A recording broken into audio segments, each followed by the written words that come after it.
Bismillahirrahmanirrahim. Assalamualaikum warahmatullahi wabarakatuh. Bismillah. Alhamdulillah. Wassalatu wassalamu ala sayyidina wa maulana Muhammad Rasulillah wa ala alihi wa sahbihi wa man tabi'a sunnatahu wa jama'atah min yaumina hadha ila yaumil ba'ts wan nahdah. Alhamdulillah, bagaimana cara yang paling harmonis, yang paling pas metode menggabungkan antara pendidikan agama dan membangun peradaban dan budaya. Ini sebenarnya telah dilakukan oleh para kiai sebelum berdirinya Indonesia. Pesantren didirikan para kiai itu sebelum berdirinya Indonesia. Pesantren Syekh Kuro, Rengas Dengklok Krawan, pesantren Joko Tingkir, Sultan Hadiwijoyo di Pringgobayan Lamongan yang kuno banget. Kemudian diteruskan pesantren Tebuireng, Buntet, Babakan, Kempek, Lirboyo, Ploso. Itu semuanya dalam rangka membangun manusia Indonesia yang beragama sekaligus berbudaya, berperadaban, berkemajuan. Berperadaban artinya berkemajuan, mempunyai skill, berperan membangun masyarakat, berperan di tengah-tengah pergumulan masyarakat dengan dasar basic ilmu agama. 4 hal yang harus kita ingat sampai kapanpun. Pertama, tamasuk biruhiddin. Beragama bukan hanya KTP. Beragama bukan hanya akidah dan syariah, itu ya pasti. Beragama bukan hanya menjadi stempelnya keputusan pemerintah. Selama ini kita banyak melihat kiai itu hanya menjadi stempelnya pemerintah. Kalau pemerintah butuh hukum, butuh legitimasi dari kiai, kiai diminta fatwa. Hukumnya keluarga berencana halal, hukumnya bank bunga bank halal, hanya diminta itu, dosa itu selesai. Banyak namanya peran agama bukannya itu. Peran para ulama bukan hanya untuk memberi stempel keputusan pemerintah, bukan. Tapi membimbing, mengawal, mendidik masyarakat. Dari pemerintah sampai tukang sapu, dibimbing agamanya, akhlaknya, karakternya, muamalahnya. Namanya islahin bainan nas, membangun masyarakat, bukan bangun 1-2 orang. Agar yang soleh ini bukan hanya kiai, yang soleh bukan hanya ustadz, tapi masyarakat yang soleh. Bangsa Indonesia bangsa yang soleh, jujur, amanah, baik, ramah, berakhlak, tidak ada korupsi. HP ketinggalan di warung, utuh, selamat. Sepeda motor nggak usah dikunci, mobil nggak usah masuk garasi. Coba diuji seperti itu. Itu baru masyarakatnya soleh namanya. Paham tidak? Paham tidak?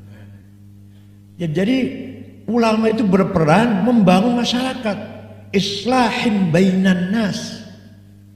Bukan hanya pemerintah ingin dukungan, halal enggak bunga bank, ulamanya fatwa halal. Cuma itu. Tadi dikasih ampun berapa itu? Keluarga berencana halal. Berhenti di situ. Jadi pemerintah perannya hanya memberi stempel keputusan pemerintah. Padahal kebutuhan ulama perannya bukan itu, bukan hanya itu. Di samping fatwa juga membangun masyarakat yang soleh. La khaira fi katsirin min najwahum illa man amara bi sadaqatin aw ma'rufin aw islahin bainan nas.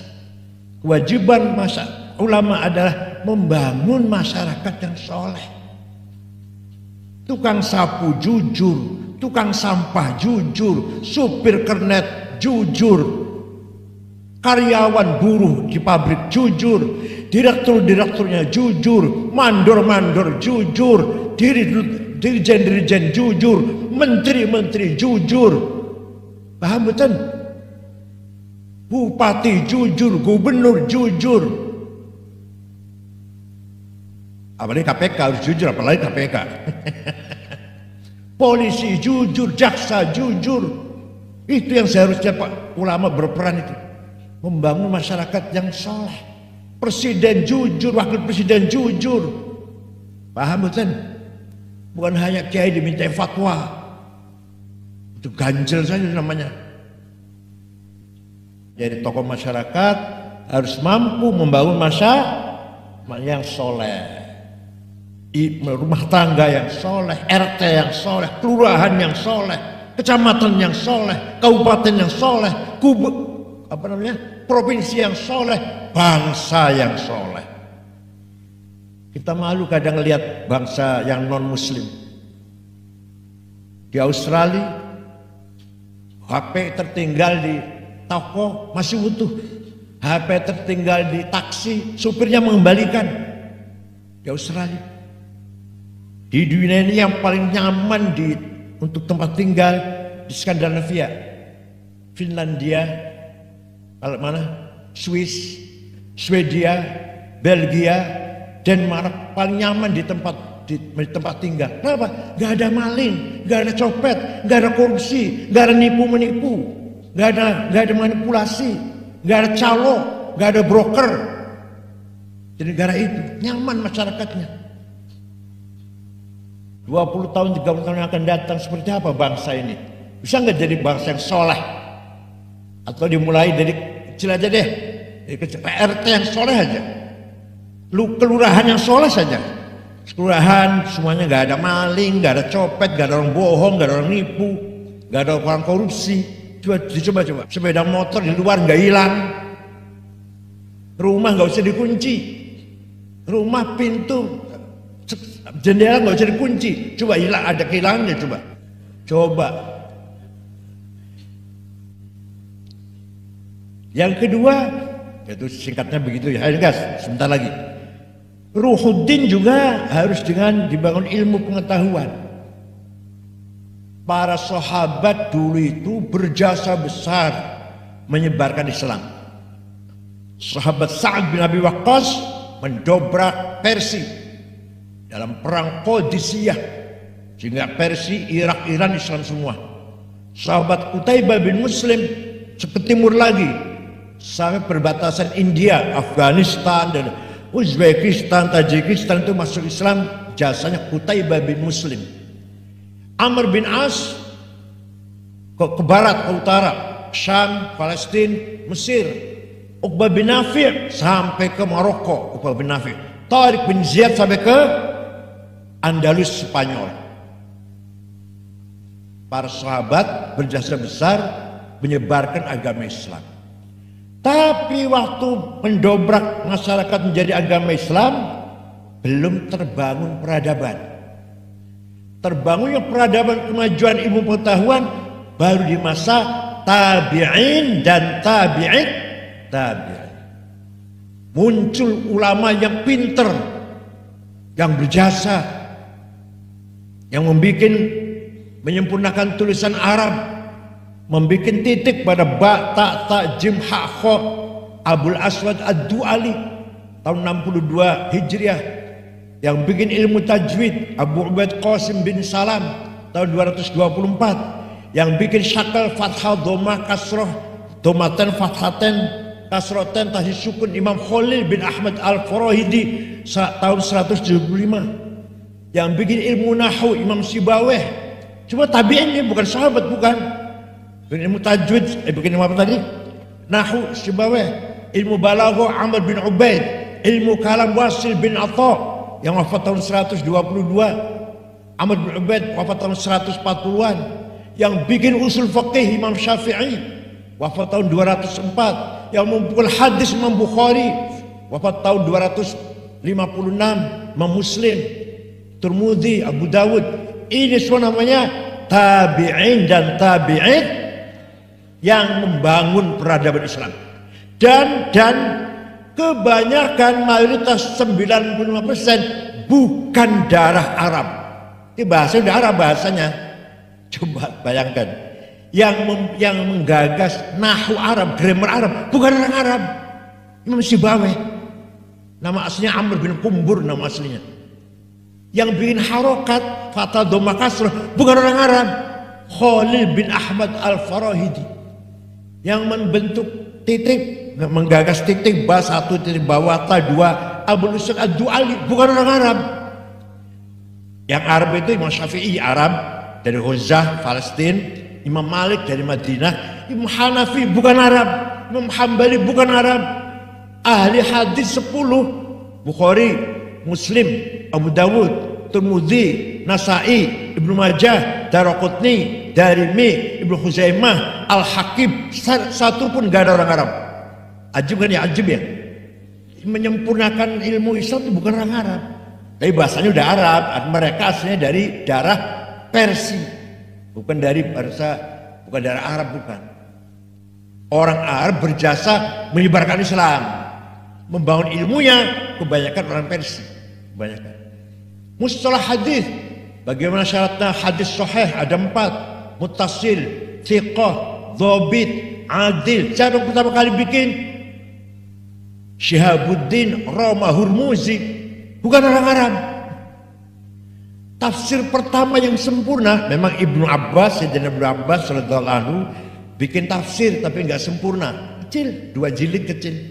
Yang pertama kali tafsir sempurna At-Tabari dari Tabaristan, Abu Ja'far Ibnu Jarir At-Tabari, 10 jilid, bukan orang Arab. Tafsir yang sedang saya baca malam Jumat, malam Senin, yang paling sulit, tafsir paling sulit lagi saya baca tiap malam Jumat dan malam Senin. Silakan ikut melalui online, silakan.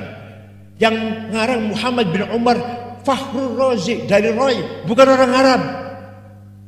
Bukan orang Arab, bukan darah Arab maksudnya. Jadi peradaban Islam dibangun bukan rata-rata, kebanyakan bukan dari bangsa Arab. Yang membangun peradaban Islam, kemajuan Islam. Sampai Ibnu Sina, Dokter Zakaria, Abu Bakar Zakaria Ar-Razi, dokter kitabnya Al-Hami, bukan orang Arab. Ibnu Sina, Al-Farabi, filosof, bukan orang Arab. Al-Kindi Arab, filosof Al-Kindi Arab, dari suku Kindah. Yang apa lagi? Yang nulis banyak kitab yang berjilid-jilid, kebanyakan bukan orang Arab. Walhasil itulah perjalanan agama Islam, kemajuan Islam setelah dipegang oleh Khalifah Ma'mun, Mu'tasim, Wathik, Mutawakkil. Itu masa-masa kemasan peradaban Islam. Semua ilmu digali sampai kedokteran, astronomi, terus semuanya. Yang pertama kali menggagas boslah alat navigasi Ahmad bin Majid namanya. Yang pertama kali menggagas kacamata, ilmu nadzariyat, optik, Hasan Ibnu Haytham. Yang pertama kali menyelidiki peredaran darah dalam tubuh manusia, Abdurrahman Ibn Nafis. Yang pertama kali mencoba terbang, meniru burung, Abbas bin Farnas, bukan orang Arab. Sekali terbang sukses, 2 kali, 3 kali, 4 kali keasikan, kelamaan jatuh mati.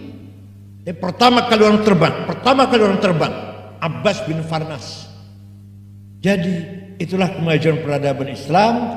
Al-Ghazali yang ilmunya sangat kompleks, yang fikih, yang usul fikih, yang kalam, yang filsafat, yang tasawuf, bukan orang Arab, orang Khurasan.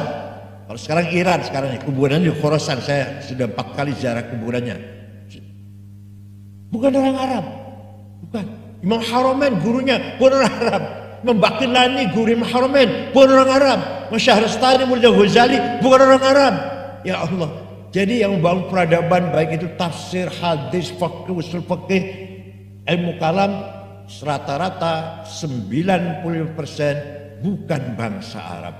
Nah, jadi artinya apa saya cerita begini? Kamu ini juga berperan melanjutkan peradaban Islam walaupun kamu bukan orang Arab. Siap?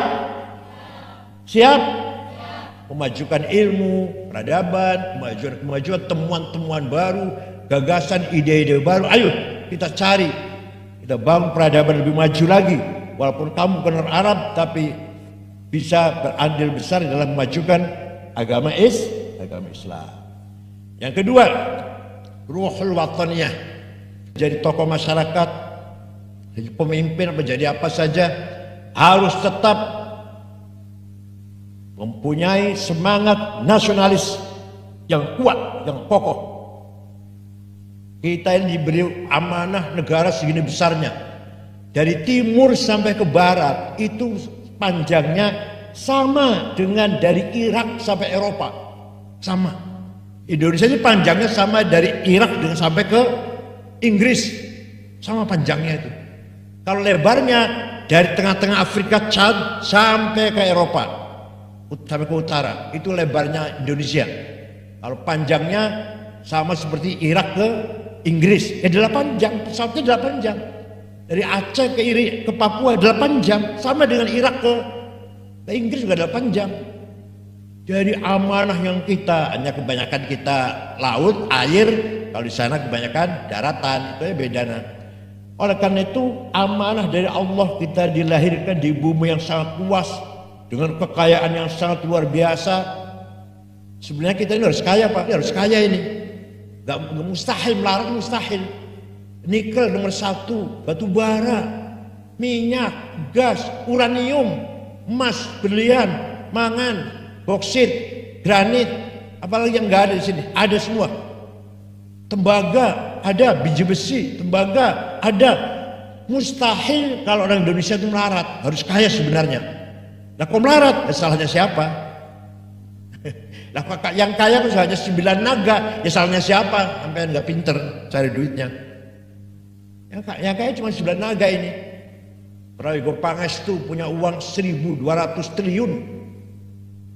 Siapa lagi? Yang nomor 2 Budi Hartono yang punya BCA, yang punya jarum, rokok jarum 900 triliun. Eka Cipta Sinarmas 700 triliun. Antoni Salim. Saya cari ada yang kaya. Namanya Solikin Jumardi lah. Pada alam kita kaya raya, yang kaya kok cuma 9 orang. Kok melarat? Salah melarat tuh. Wong hidup di dunia, di alam yang kaya ini kok. Wal yakhshal ladzina law taraku min khalfihim dzurriyyatan dhi'afan khafu 'alaihim falyattaqullaha wal yaqulu qawlan sadida. Quran ini. Jangan sampai kamu sekalian mati meninggalkan anak yang melarat. Jadi ente mati, kita mati, harus berusaha meninggalkan anak kita dapat warisan yang lumayan, yang mapan. Jangan sampai kita mati meninggalkan anak yang dhi'afan, lemah, melarat. Itu ya Pak ya. Kita mati meninggalkan anak yang mapan dengan yang kita wariskan. Walaqad katabna fi zaburi min ba'di dzikr annal arda yarithuha ibadiyas salihun. Saya tetapkan bahwa kekayaan alam Indonesia ini, Indonesia terutama nikel, batu bara, uranium, emas, berlian untuk hamba-hambaku yang soleh, soleh. Aku malah melarat, Masya Allah. Kata Al-Quran, hak kekayaan alam ini untuk orang yang soleh. Nah, jadi mari kita cintai Indonesia ini sampai kapanpun kita harus mencintai negara kita. Jangan sampai pecah seperti Timur Tengah, Afghanistan, Suriah, Irak, Libya, Yaman. Perang saudara sudah 40 tahun, saling bunuh, saling ngebom, sesama warga negara, sesama Islam, bahkan sesama ahli sunnah. Di Afghanistan itu ahli sunnah wal jamaah itu, madhab Imam Hanafi madhabnya. tarekatnya Naqsyabandiyah, akidahnya Imam Maturidiyah. Ahlussunnah wal Jamaah perang saudara, paten-patenan, bunuh-bunuhan sudah 40 tahun. Presidennya hafal Quran, Profesor Burhanuddin Rabbani dibunuh, kafir katanya presiden itu, attack Amerika. Ada perempuan nyanyi dibunuh karena perempuan nyanyi haram. Oh jadi nyanyi haram, bunuh gak haram. Jadi udah tekar pulang. Di Afghanistan. Sholat Jumat, Maulid Nabi dibom, 800 orang mati. Waktu bulan Maulid kemarin lagi Maulidan, 90 orang mati. Lagi Maulid Nabi dibom di Afghanistan. Jangan sampai di Indonesia seperti itu, tanggung jawab kita semua ya. Jangan sampai Indonesia seperti itu. Beda pilihan presiden gak jadi soal. Amin kalah gak apa-apa. Yang penting kita kalah menang marem sudah milih 01, sudah marem puas. Itulah li ajil akidah, bukan li ajil ghanimah, bukan. Jadi masalah beda partai, beda suku, beda nggak bisa menjadi penghalang kita untuk bersatu dan solid. Yang ketiga, mari kita hormati perbedaan.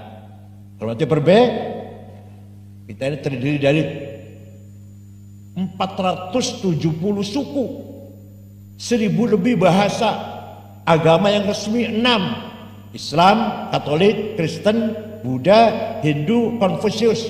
Yang gak resmi masih banyak lagi, Botoloco, Darmo Gandul, Satko Darmo, Subut, Sambelun, Parpalin, Kaharingan, Kapitayan, Kunda Wiwitan, Karuhunan, masih banyak, ada 20 barangkali yang enggak resmi ini. Agama yang resmi aja 6. Harus kita hormati. Tidak boleh saling kita mencaci. Quran yang merintah, bukan saya. Wala tasubbul ladzina yad'una min dunillah fayasubbullah adwan bighairi ilm.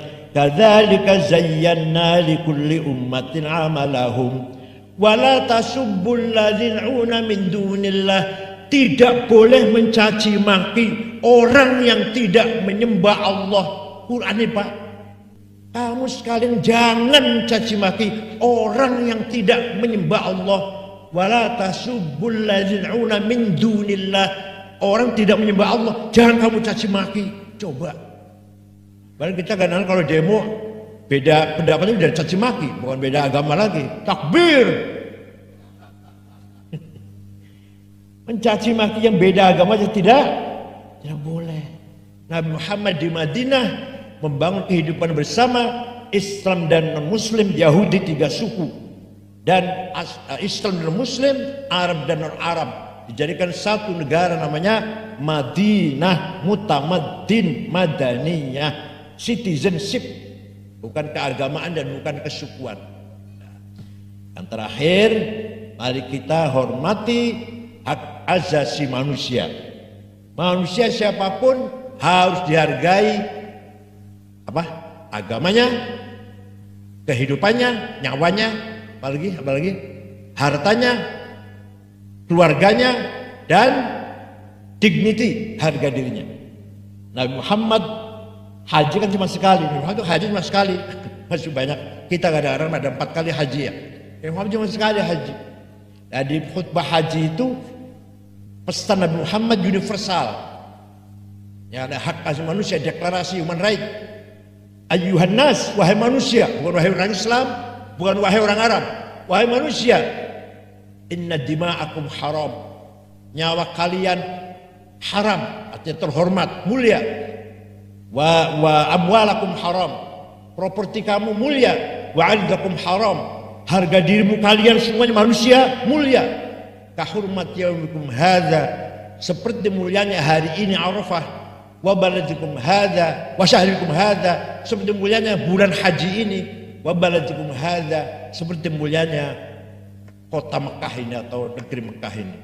Oleh karena itu, barang siapa mengganggu nyawa manusia, harta manusia, dignity, harga diri manusia, apapun agamanya, dari manapun sukunya, itu berarti telah sama dengan mengganggu kesucian haji wukuf, kesucian bulan haji, dan kesucian tanah suci Mekah. Itu pesan terakhir Nabi Muhammad tentang kehidupan manusia, harus kita saling menjaga hak masing-masing, gitu ya. Jadi Islam itu dimulai dari la ilaha illallah, menolak perbudakan kecuali kepada Allah. La ilaha, tidak ada perbudakan, tidak ada pengabdian illallah kecuali kepada Allah. Tidak ada perbudakan. Dimulai dari itu Islam itu. Diakhiri dengan deklarasi human right, deklarasi hak asasi manusia. Syukran wa dumtum fil khair barakati wan najah. Wallahu a'lam bishawab. Wassalamualaikum warahmatullahi wabarakatuh.